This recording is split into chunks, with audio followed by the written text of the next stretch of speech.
are blessed because we've been given a life to live. When we take birth, that is a blessing. And very many times we are unaware of how valuable this life is to us. This is a beautiful narrative that has been titled, "This One Life of Yours." How is it that we, in our everyday living, can impact another's life? Is it possible? Let's read and find out.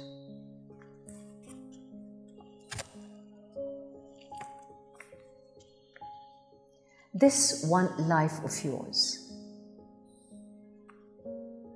Ever had one of those times when you're stuck in a situation and had no idea how to get out? You know you're wrong, and that's why you've been caught. Nevertheless, you wish there was a narrow way through which you could escape.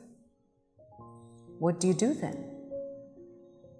You hope for some kind of a miracle.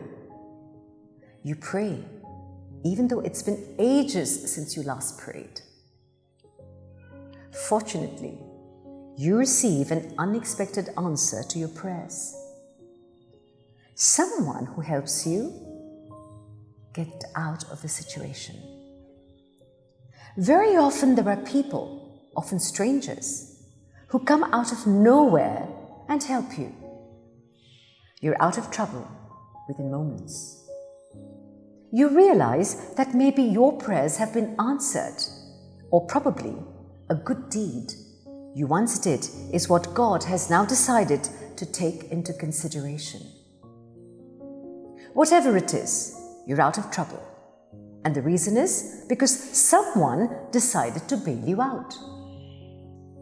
I've also had innumerable little experiences where I was helped by complete strangers.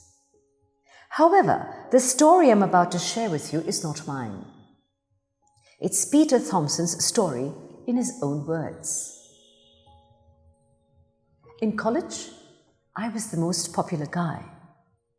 Like most teenagers, I loved being a rebel.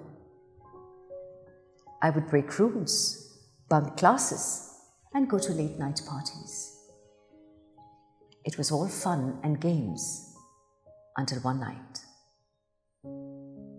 That night, after a late-night party at my friend Kevin's house, he decided to take us out for a drive. Now, Kevin's parents were out of town. I had sneaked out of my house for his party. I sat in the back seat of the car.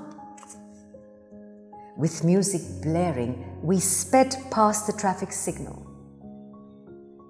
Kevin was completely drunk like everyone else. I knew there was something wrong, and we would soon get into some kind of trouble. Anything could have happened that night, but somehow it didn't. Strangely, we were stopped midway. My sight was hazy. I remember seeing a police officer. I don't remember what happened next. All I knew was that the next morning we were at Kevin's house. When I awoke, I thought I'd had a bad dream. My friends were terribly hungover from the previous night. I heard a knock on the door. On opening the door, I saw the same policeman. He told me he'd come to check on us. He had seen us drunk driving and stopped us. Apparently, he had made us get out of the car and sit in the police van. He got Kevin's address from Kevin's license and dropped us home. Kevin's car and license were still with him. He said he'd give it to him only if all of us went to the station together. When my friends woke up, I told them that we'd had to visit the police station. Quickly, we got ready to go to the station. We braced ourselves for the worst. At the station, the police officer called us into his office. He made the four of us sit down. He gave each of us 4 photos and told us to pass it on to the other once we had finished looking at it. They were terrifying images of people involved in road accidents. He then said that he'd met with a horrible accident when he was young. Everyone except him had lost their lives. He then added that he would give Kevin his car and license and let us go only on one condition. We wouldn't repeat the same mistake again. He would be keeping an eye on all of us, and if he noticed any suspicious activity, we would be put into jail. After this incident, I began to change. No longer would I do things to fit in. I would discern whether it was the right thing to do. I thought of the various possibilities that could have unfolded. The worst being, I could have died, or I could have been jailed. My parents wouldn't just be ashamed, they'd be heartbroken. But I was safe. Why? What was the reason? The reason was that police officer who saw his past being repeated in a bunch of teenagers. He didn't want to see it happen again. So what did he do? He decided he'd teach this young group a lesson, but in a way that they would always remember. Every photo he had shown was deeply etched in my mind. I would never ever repeat the mistake again. Life was too precious a gift to be compromised for anybody or anything.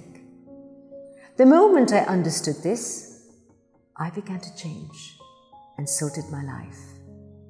I began using this one life of mine for my own well-being and for the well-being of others.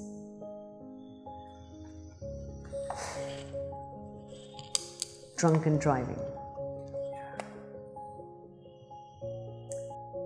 Whenever I've got to speak to young adults, 20, 25, 23, I always tell them, whether two-wheeler drunken drivers or even speed driving, the accidents that occur in this area always occurs people between the ages of 18 and 25, 26. You don't find normally drunken drivers 45, 50 or so. You find it at this age. That is what I said earlier, that times are changing fast. The youth are getting drawn to things that they shouldn't be, that is alcoholism and overuse of drugs, and it's not just the regular marijuana or whatever. They're all taking, I don't know what you call them, chemicals as they call them, and you do that and then you drink and then you're partying. I don't know whether to blame the restaurant owners or pubs, for having this kind of a culture. Everybody wants to make their money. So where do you draw the line is the question mark. Whom do you tell? How does the child understand that, the fit-in thing? Because every child wants to fit in. My friend is doing this, and then the friend just says, oh my God, you're not doing this? And then you want to belong. Yeah. Oh, nothing happens, just take a drag. This whole yearning for acceptance. Absolutely right. Exactly. Want to belong. And this stems out of insecurity, emotional insecurity. It does. And that happens when you are a child. So it begins there. If my parent is not going to give me the love that I deserve, that I require, I'm going to seek for it elsewhere and in other things. Then as you grow, that malaise only takes on more ominous form. Absolutely right. And you say at this age, if there are two problems youngsters face, one is the lack of impulse control. That's why the accidents. It feels so good to drive fast. It feels so good to drive and drink. It feels so good, and I can't control that impulse. You find so many youngsters who manage to survive an accident like that, and you ask them, why the heck did you do something like this? Father, it felt so good. That's the emotional malaise, no? That's why the EQ, how do you channelize that emotion of yours is so important. And like you said, it begins very young. Very young, very young. When parents don't put boundaries to the youngsters and guide them. So I can only put boundaries and my child will only listen to me if I have that kind of an environment at home. If there is love, there is affection, you can also discipline. Security. The emotional security, yeah. So in psychology, there's something called attunement where it starts when the baby is an infant. So how the parent even holds the baby will determine empathy. It is to that extent. You know the kinds of vibrations we emit to one another. Yeah. This whole idea of, parental mirroring of the child and parent imprinting, Absolutely. The child already picks up either a sense of loving acceptance or terrible rejection.